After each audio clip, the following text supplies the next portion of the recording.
কিন্তু যাহারা অন্যায় করিয়াছিল তাহারা তাহাদেরকে যাহা বলা হইয়াছিল তাহার পরিবর্তে অন্য কথা বলিল।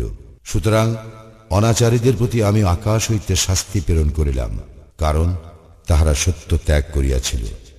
স্মরণ করো যখন মূসা তাহার সম্প্রদায়ের জন্য পানি প্রার্থনা করিল, আমি বলিলাম, তোমার লাঠি দ্বারা পাথরে আঘাত করো। ফলে উহা হইতে 12টি প্রস্রবণ প্রবাহিত হইল।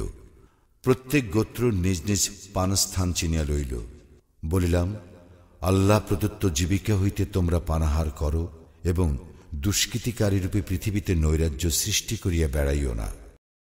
যখন তোমরা বলিয়াছিলে, হে মূসা, আমরা একই রকম খাদ্যে কখনো ধৈর্য ধারণ করিব না, সুতরাং তুমি তোমার প্রতিপালকের নিকট আমাদের জন্য প্রার্থনা করো, তিনি যেন ভূমিজাত দ্রব্য, শাক সবজি, কাঁকুড়, গম, মসুর ও পেঁয়াজ আমাদের জন্য উৎপাদন করেন।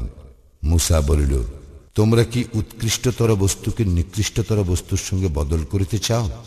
তবে কোন নগরে অবতরণ করো, তোমরা যাহা চাও নিশ্চয়ই তাহা সেখানে আছে।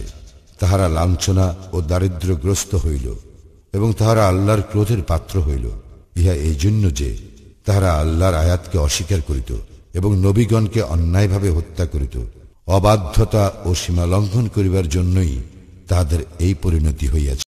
নিশ্চয়ই যাহারা ঈমান আনিয়াছে, যাহারা ইয়াহুদী হইয়াছে এবং খ্রিস্টান ও সাবিঈন, যাহারাই আল্লাহ ও আখিরাতে ঈমান আনে ও সৎ কাজ করে, তাহাদের জন্য পুরস্কার আছে তাহাদের প্রতিপালকের নিকট। তাহাদের কোনো ভয় নাই এবং তাহারা দুঃখিত হইবে না।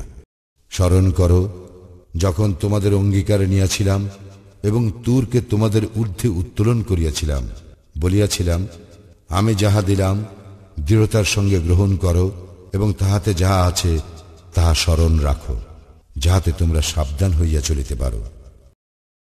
ইহার পরেও তোমরা মুখ ফিরাইলে, আল্লাহর অনুগ্রহ এবং অনুকম্পা তোমাদের প্রতি না থাকিলে তোমরা অবশ্যই ক্ষতিগ্রস্ত হইতে।